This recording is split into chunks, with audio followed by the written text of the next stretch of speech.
Criminality is without a doubt a class issue in America due to the fact that there are specific ways of oppression that put assumptions on people of color and minorities, like if they will be criminals or have a successful life. Yes, I do think that there is a systematic nature of oppression in our country. A lot of times, when people are born into poverty, it's really hard for them to get out of poverty. And when people are in poverty, they have to resort to like certain actions that aren't ideal because they're not provided everything that they need.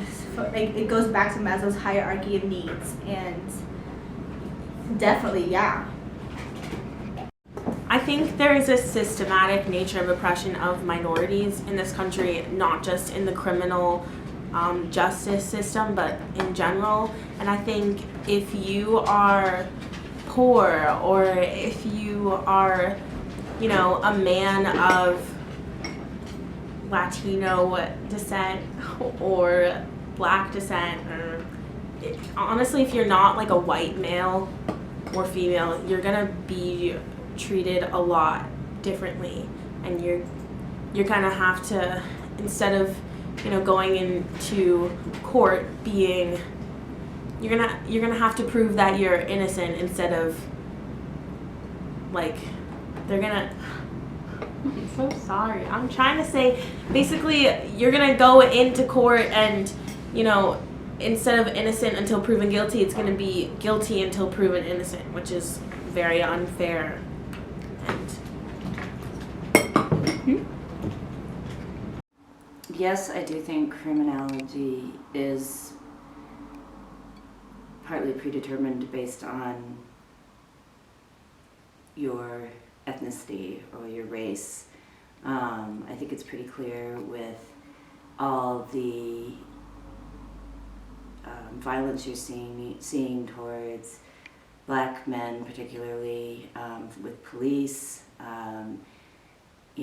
I personally am a white woman, but if I were a Black man, I would definitely, in certain situations, want to make sure I'm following law and order, because I do feel like they are getting tried unjustly simply for the color of their skin.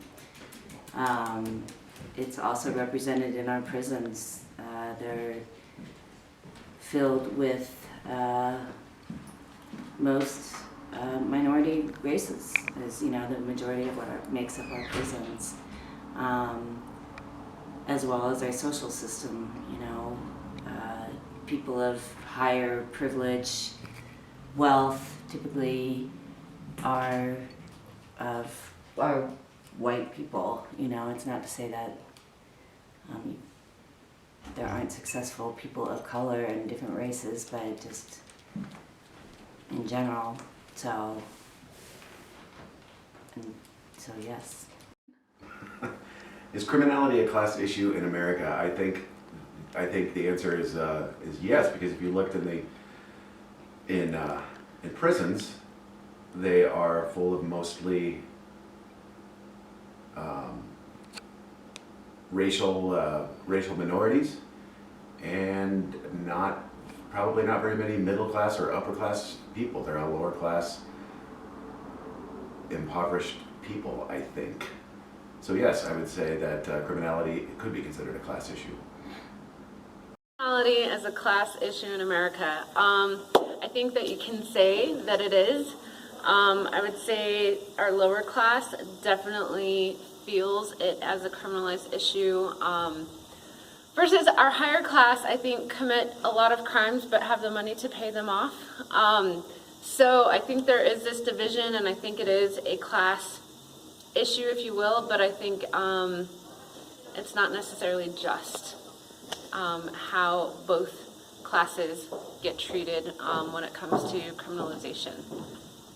And that's what that's about. You can go. Okay, sorry. So is criminality a class issue in America? So I think any question about human affairs is always way too complicated to have an easy answer. So my immediate answer is, I don't know. So I'll just kind of go through my thoughts. There seems to be a correlation, I'm dimly aware, between socioeconomic status and the probability of being a criminal, at least a criminal like in a traditional like rob someone's house or something, as opposed to like being a corporate criminal, like lying about tax evasion or something. So in that sense, yeah, it seems to be, and maybe I don't really have hard numbers on this, and maybe this is more of an impression or bias of mine, that if you grow up poor, you have a higher chance of, say, stealing, because you see people around you that have things that they didn't work for. You know, maybe your parents were rich. You see someone whose parents are rich and they have nice things, and your parents weren't rich and it wasn't your fault and you don't have nice things. There might be a higher probability you'd be compelled to steal. That might be total nonsense, though. That's just an internal bias. Maybe that's like a narrative from watching movies as a kid or something. There also, though, there actually is more, you know what, nothing about this. There's actually concrete evidence for this, though. I remember reading, like, in the 80s that crack and cocaine had separate criminal penalties. Like, cocaine generally had a lighter criminal penalty, crack had a higher criminal penalty, although essentially the exact same drug. And the idea was cocaine's more associated with affluent people, crack mostly associated with poor people, and particularly it was a race issue too. Cocaine was seen as like the rich white person drug, crack was seen as like the poor black person drug, and the charges were different. So in that sense, yeah, I mean, criminality was certainly like a class issue. So yeah, I guess I'm kind of leaning towards yes. Yes, it is. Yeah, I think that's my answer.